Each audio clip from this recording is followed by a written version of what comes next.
दोस्तों, आज की कहानी है दीदी।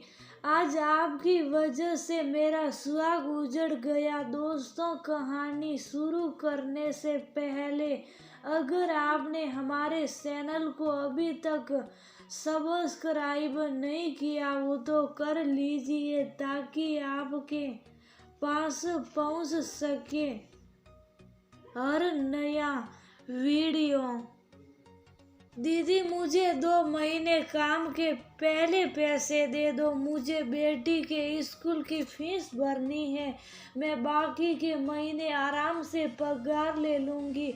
मेरी काम वाली ने कहा तो मैं सोचने लगी, अभी तो नई आई है, 10 दिन भी नहीं हुए और पूरे 2 महीने की पगार पहले से मांगने लगी। मैं मन ही मन विचार कर रही थी, वैसे तो ये रजो और भी घरों में काम करती हैं तो पैसे कहाँ जाएंगे। मैं सोच ही रही थी कि रजो फिर से बोली, दीदी मैं आपके पैसे लेकर भाग नहीं जाऊंगी, बाकी सब घरों में काम करती हूँ। शायद तो शर्मा अंकल और सक्सेना आंटी से पूछ लो। अरे नहीं, इसमें पूछने वाली बात कौन सी है। मेरे पास इतना कैश घर में नहीं रहता है। वैसे भी आजकल सब ऑनलाइन पेमेंट करती हूँ। मैं कल बैंक से ला दूंगी, कल ले लेना। मैंने उससे कहा तो वो अपने काम में लग गई। मैं दोपहर को शर्मा अंकल और सक्सेना आंटी के घर पर गई और रजो के बारे में पूछताछ की तो उन्होंने कहा, हमारे यहाँ भी पिछले महीने से काम कर रही है, उसकी बेटी की फीस भरनी है तो हम तो पैसे दे रही हैं। बेटियां पढ़े लिखे अपने पैरों पर खड़ी हो, इसके लिए हम इतनी मदद तो कर सकते।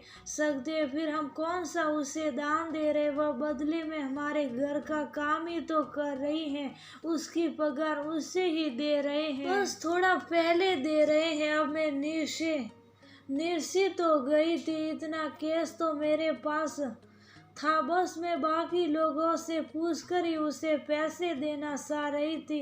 अगले दिन वो आई तो मैंने उसे पैसे निकाल कर दे दिए। उसके बाद में आकर बताया भी कि उसने बेटी की फीस भर दी है। उसके बाद वह 2-3 दिन काम करने आई।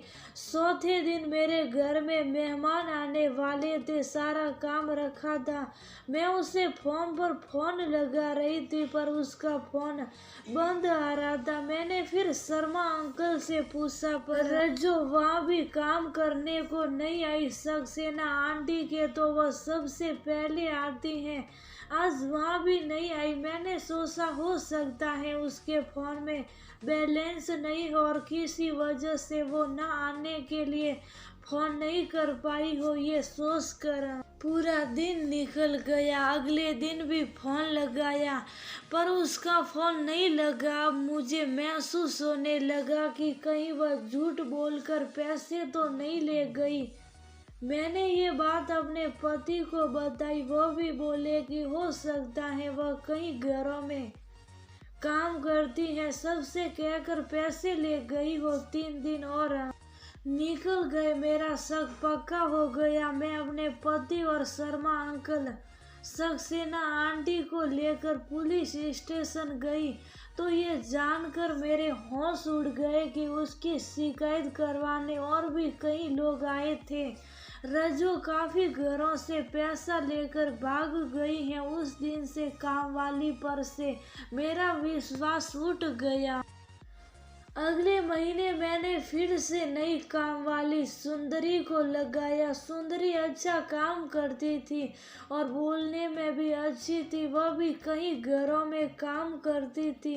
उसका पति एक कारखाने में काम करता था और 2 बच्चे थे, जैसा कि उसने बताया था। सुंदरी काफी सज संवर कर रहती। रोज उसका चेहरा पाउडर से लिपा पुता और लिपस्टिक और बिंदी से सजा रहता था। उस पर उसका हंसमुख चेहरा सबके ही मन को भाता था। 6-7 महीने हो गए थे। ये सुनते ही मेरे आगे रजो का चेहरा घूम गया और मेरा मन पुरानी कड़वी यादों से भर गया। अब मैंने पक्का मन कर लिया था कि मैं इसे 1 रुपया भी नहीं दूंगी। ये भी रज्जो की तरह ही झूठ बोल रही होगी और पैसे लेकर भाग जाएगी। मेरा विश्वास फिर से तोड़ देगी। एक दिन सुंदरी देर से आई और उसने बताया कि उसके पति के लीवर में खराबी आ गई है और उसका इलाज करवाना है और कुछ महंगे टेस्ट करवाने हैं। आप पगार पहले दे दो। ये सुनते ही मेरे आगे रज्जो का चेहरा घूम गया और मेरा मन पुरानी कड़वी यादों से भर गया। मैंने पक्का मन कर लिया था कि मैं इसे 1 रुपया भी नहीं दूंगी। ये भी रज्जो की तरह ही झूठ बोल रही होगी और पैसे लेकर भाग जाएगी। मेरा विश्वास फिर से तोड़ देगी। क्या हुआ दीदी, आपने जवाब नहीं दिया? उसने तुरंत पूछा। सुंदरी, मैं किसी काम वाली को पगार पहले नहीं देती हूँ। तू पूरे महीने काम कर और फिर पैसे ले जा। मैं किसी का 1 रुपया भी नहीं रखती। तेरा महीना पूरे होते ही मैं तुझे तेरे पैसे वापस दे दूंगी। सुंदरी ने आगे कुछ नहीं कहा। वह काम पर आती। मैंने भी उससे कुछ नहीं पूछा क्योंकि मैं पहले धोखा खा चुकी थी। कुछ दिनों बाद सुंदरी ने काम पर आना छोड़ दिया। मैंने उसे फोन लगाया पर वह फोन भी बंद आ रहा था। मैं मन ही मन सोचने लगी, ये भी सबके पैसे लेकर भाग गई। पर अच्छा हुआ मैं तो बच गई। करीब 10 दिन बाद सुंदरी मेरे घर आई। हमेशा की तरह खिलता चेहरा मुरझा गया। कोई लिपस्टिक बिंदी भी नहीं और आकर बोली, दीदी फिर से काम पर रख लो वरना मेरे बच्चे भूखे मर जाएंगे। मुझसे उसकी ये हालत देखी नहीं गई। तू इतने दिन कहाँ थी? तूने फोन भी नहीं उठाया। पता है मैं कितनी परेशान हो रही थी।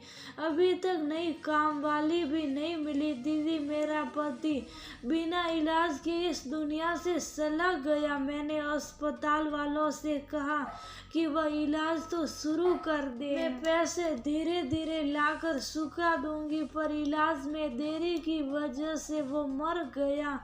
किसी ने मेरी मदद नहीं की। फोन में भी पैसे नहीं थे तो किसी को फोन नहीं कर पाई। ये कहकर वो रोने लगी। मेरा मन आत्मग्लानि से भर गया। मैं अपने आप को दोष दे रही थी। आज सुंदरी का सुहाग मेरी वजह से उजड़ गया। मैंने पहले धोखा खाया और उसकी सजा मैंने सुंदरी को दी। हमेशा चमकने वाली सुंदरी आज बेजान सी खड़ी थी। पति के जाने का गम तो था तो आगे बच्चों को पालना भी था। मैंने उसके घर जाकर क्यों नहीं देखा? सचमुच उसका पति बीमार था। मैं उसकी थोड़ी सहायता कर देती तो मुझे तसल्ली होती पर मैं बहुत आत्मग्लानि महसूस करती हूँ। सुंदरी को मैंने फिर से काम पर तो रख लिया लेकिन उसके उतरे चेहरे को देखकर मुझे रोज आत्मग्लानि महसूस होती है। मैं उसका प्रस्ताव करने के लिए उसके बच्चों को कुछ न कुछ भिजवाती रहती हूँ ताकि उनका पालन पोषण अच्छे से हो सके।